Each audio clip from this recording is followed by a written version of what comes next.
రాష్ట్ర బడ్జెట్ మీద round table సమావేశం నిర్వహిస్తున్నటువంటి సిపిఐఎం పార్టీ రాష్ట్ర కమిటీ అదేవిధంగా అధ్యక్షత వహిస్తున్నటువంటి పార్టీ రాష్ట్ర కార్యదర్శి కామ్రేడ్ జాన్ వెస్లీ గారికి, ఈ రౌండ్ టేబుల్లో పాల్గొంటున్నటువంటి అన్ని సంఘాల వారికి, అన్ని పార్టీల నాయకులకు, అదేవిధంగా వివిధ సంఘాల నాయకులందరూ కూడా నమస్కారాలు తెలియజేస్తూ, ప్రధానంగా నిన్న మన ఉప ముఖ్యమంత్రి గారు అసెంబ్లీలో ప్రవేశపెట్టినటువంటి బడ్జెట్లో మొత్తంగా ఎక్కడ చూసుకున్నా కూడా నిరుద్యోగ అంశం అనేది ప్రస్తావన లేకుండానే అసెంబ్లీ మొత్తం కూడా ఆ బడ్జెట్ పెట్టినటువంటి పరిస్థితిని చూసినాం.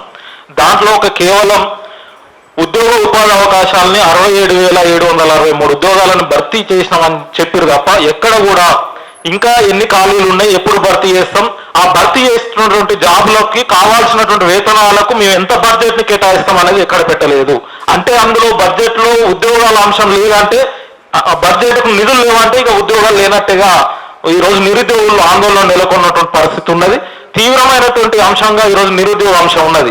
గతంలో ఇదే సిఎల్పి ఉన్నటువంటి బట్టి విక్రమార్క గారు, అప్పుడు ప్రెసిడెంట్ పిసిసి ప్రెసిడెంట్ ఉన్న రేవంత్ రెడ్డి గారు పాదయాత్రలు చేసినప్పుడు మొదటి అంశంగా ఈ రాష్ట్రంలో సుమారు 35 లక్షల మంది నిరుద్యోగులు ఉన్నారు, వారందరికీ విద్యా ఉపాధి అవకాశాలు కల్పించేంత వరకు నిరుద్యోగ భృతి 4,000 రూపాయలు ఇస్తామని చెప్పేసి చెప్పడం జరిగింది. కానీ ఇప్పటికీ 3 ఏడాదిలో ఉన్నాం కాంగ్రెస్ ప్రభుత్వం వచ్చి.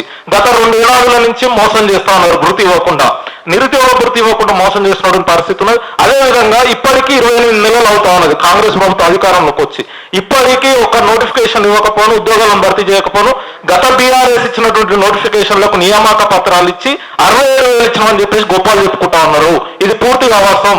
కేవలం కాంగ్రెస్ ప్రభుత్వం ఇచ్చినటువంటి నోటిఫికేషన్ల ద్వారా భర్తీ అయినాయి 11,962 ఉద్యోగాలు మాత్రమే భర్తీ అయినాయి.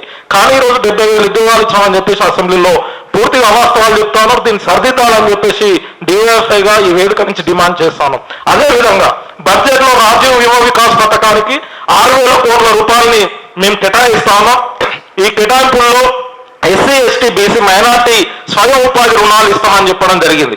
గతంలోనే మార్చిలోనే ఈ పథకానికి రూపకల్పన చేసి 6,000 కోట్లు పెట్టి అందరికీ ఇస్తామని చెప్పారు. 40,000 నుంచి 4 లక్షలు, 50,000 నుంచి 4 లక్షల వరకు ఈ రుణాలను అందిస్తామని చెప్పారు. కానీ ఇప్పటికీ సంవత్సరం కావస్తా ఉన్నది.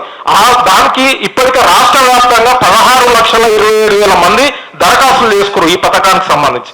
కానీ ఎక్కడ కూడా నిధులు మంజూరు చేయలే. ఈరోజు ఆ అప్లికేషన్లన్నీ జిల్లా కలెక్టరేట్లలో హోల్డ్లో పెట్టినటువంటి పరిస్థితి ఉన్నది. ఎక్కడ నిధులు మంజూరు చేయనటువంటి పరిస్థితి ఉన్నది. మళ్ళీ ఇప్పుడు అదే తాతగా 6,000 కోట్లని ఇప్పుడు కూడా 6,000 కోట్లు పెట్టడం జరిగింది. కానీ ఇప్పుడు కూడా అమలు చేస్తారని చెప్పేసి నమ్మకం ఈ రాష్ట్రంలో ఉన్నటువంటి యువతకు లేదు. ఎందుకంటే గతంలోనే 6,000 కోట్లు పెట్టరు, ఇప్పుడు మళ్ళీ 6,000 కోట్లు పెట్టరు. ఎప్పుడు అమలు చేస్తామనేది ఎక్కడ కూడా ప్రస్తావించినటువంటి పరిస్థితి లేదు. కాబట్టి రాష్ట్ర ప్రభుత్వం ఒక జాబ్ క్యాలెండర్ ను రిలీజ్ చేసింది. గతంలో ఆగస్టు 2024లోనే ఇదే ఉప ముఖ్యమంత్రి గారు అసెంబ్లీలో ప్రకటించారు. ఆ జాబ్ క్యాలెండర్ లో 18 రకాల నోటిఫికేషన్లు ఇస్తాం, మేము ఎప్పటికప్పుడు ఖాళీలన్నీ ఏర్పడగానే ఆ భర్తీ చేస్తామని చెప్పేసి 18 రకాల నోటిఫికేషన్లతో జాబ్ క్యాలెండర్ వేసారు. ఇప్పటి వరకు ఆ జాబ్ క్యాలెండర్ చట్టబద్ధత కల్పించలేదు. 2 లక్షల ఉద్యోగాలను భర్తీ చేస్తున్నటువంటి పరిస్థితి లేదు.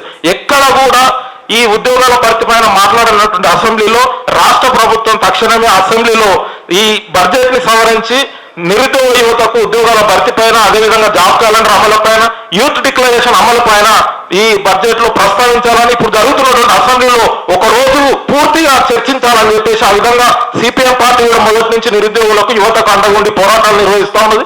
ఈ బడ్జెట్ లో కూడా నిధులు కేటాయించాలని, పోరాటాలు నిర్వహించాలని అందులో మేము సైతం భాగస్వామ్యం అవుతామని తెలియజేస్తూ ఈ అవకాశం ఇచ్చిన పెద్దలందరికీ ధన్యవాదాలు.